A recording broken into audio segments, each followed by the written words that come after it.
Interview and job search strategies that work. I was in the supermarket today and I happened to have my branded t-shirt on, basically, the company logo, right? My company, basically. And individual asked me, it was a guy, he's like, hey, what do you do? And, I told him what I do, basically. He's like, that's really cool. And he said, obviously he wasn't working there, but he mentioned that he makes about 40,000 a year, 42,000 a year, and it's like factory work basically. He's been there about 15 years, and he said he had to go, but he asked me. He said, "Well, what type of things maybe do I need to do to get into the IT field?" Because he's a hobbyist, IT hobbyist. And I suggested, I said, okay, I'll do a podcast, and I'll just talk about it. And I gave him the link to the podcast, and so basically here goes. Okay, Carl. So this is for Carl. Carl, met you today. Glad to meet you. Said that you make about 42K a year. And you're looking to get into IT because you know that the industry is moving that way, and I think you just need to change, really, is what you mentioned to me. So for a person that's not IT, coming into IT, or the hobbyist, basically, and so the first things first, ideally, help desk position. It's probably not going to pay what you make. You probably could maybe find a part-time job that does that. But if not, here's a strategy to get your skills up. First things first, download a copy of Windows Server, like 2016 or 2012 server. First install that, or download it, right? Then download, if you're on a PC, download VirtualBox, which is an application. It's like you can run OS's operating systems inside your operating system. If you have a beefy laptop, that is, maybe you have 4 or 8 gig, you're pretty good if that's the case. So download Windows 2012 or 2016, download Windows VirtualBox, and obviously you don't know how to install it, right? You need some tutorial on that. You can use my YouTube channel, which is just Gary McNeely. Just type that in YouTube. That's my YouTube channel. There's a couple tutorials that I have on that type of stuff. And if you don't see anything that is relevant, there's a course I have on Udemy. Just type my name in Udemy, udemy.com. Just type Gary McNeely. It's a paid course, but in there, actually, I teach you everything. I teach you what I'm talking about. I teach you the VirtualBox, the installing Windows Server, installing Active Directory, and I would recommend doing that. But if I understand if you don't want to do that method, well, here you go. You can go on YouTube and just find either my channel or another one. Just search for installing Windows Server in VirtualBox, or setting up VirtualBox and installing Windows 2012 or 2016 on a VirtualBox. The next thing is to install Active Directory in Windows Server. So that's just a feature that Windows Server has. And the server that you download, the OS that you have that you're going to download, it's 180 days free. So you have 180 days to license it. So it's just a free download. So everything I'm talking about, obviously, is you can freely download it, basically. So here are follow the steps. VirtualBox, download that, install it. Windows Server 2012 or 2016, install that. Inside Windows Server, you have Active Directory, which is a feature. Install that. Then, again, tutorials, my course or Udemy or YouTube. You're going to want to set up users. Set up like an active user, 3, 4, 5, 10 users, whatnot, your family members, your friends, your relatives, your neighbors, whatnot. Just use any name, really, it doesn't matter. Set up the account. Get in the habit of understanding how to set up an account, a user account. That's essentially the help desk situation right there. You're going to navigate through that.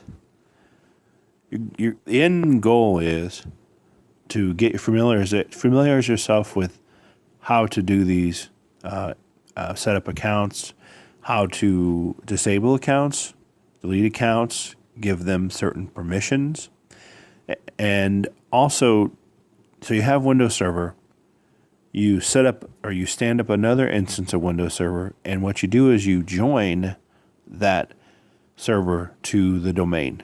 So in Active Directory, you're going to set up a domain controller, or say like carl.local, for instance. And what you're going to do is you're going to join the computer, the next server, the Windows 2012 or 2016 server, to the Active Directory domain controller, or DC server, if you will, AD server. The reason you're doing that is you want to be able to log in to that server using credentials, different credentials that you're going to set up, different user accounts, and familiarize yourself with how that works. Practice turning on or turning off different things on the user's account, different features in Active Directory that you can utilize. This is it's going to take a lot of hours to get that set up, because it's not going to be perfect, of course, when you first set it up. And there's a steep learning curve if you've never done it, and there is always chance for discouragement because you're doing it by your own.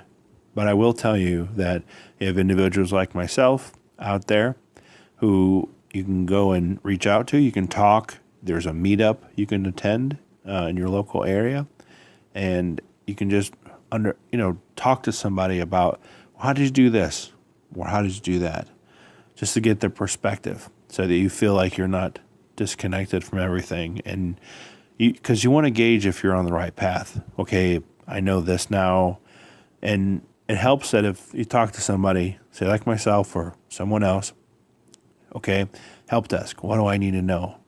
Okay, I know that. I know Active Directory now. I know how to create a user account.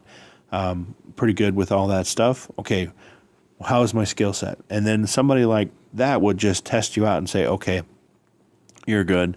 You know enough. Okay, go ahead, go and apply. But, the second you know something, put that on your resume, and then just start applying at jobs, help desk, part-time jobs, maybe better yet, even apply at full-time jobs. Nothing says you have to take them, and who knows, maybe they're higher salary. Is there something that you can cut back on, that you can sacrifice that $40,000 a year job? I don't recommend that, because you have longevity there already. You have stability. You have credibility. You have all of that going for you. You have momentum at that current job, and that's what you want. You want momentum. Having said that, you can always get a part-time job as a help desk individual. And if not, you can just hone your skills, go to more meetups. That's really the defining factor on it. It's up to you. What do you want to do? Do you want to pursue that? How far are you willing to take it? I would say put it on your resume and then start applying, because and keep learning.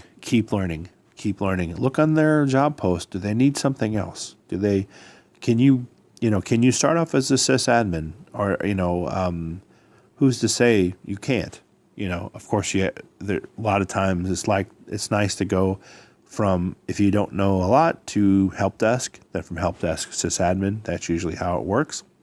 But there's nothing to say that you can't jump all that and get into a systems administration position right up front. I will say that if you want to lower your, you want to not have as much competition, then a government entity, like a government contractor, is an ideal position. And how do you get one of those, you might say? You go in and you get a thing called a Security Plus. It's a test. It's like $315.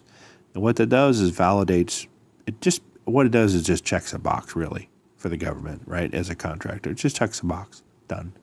And that's really right there. And sometimes you need a Microsoft certified professional cert as well. They're about $125.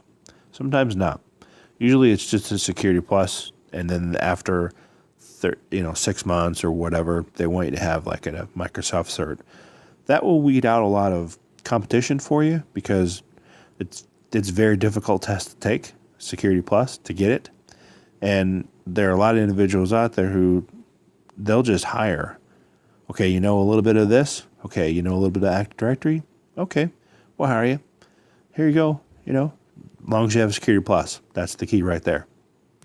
The other idea is to go to the Middle East, say like UAE or Qatar, Bahrain, someplace like that. The same standard holds. Most likely working for the government contractor. You still need Security Plus no matter what. But the competition's a lot less. Very less. So that's a good start for you, Carl. Thanks a lot for listening to this podcast. Everybody else, thanks a lot. Again, thanks everybody for listening to this podcast, and have a great day.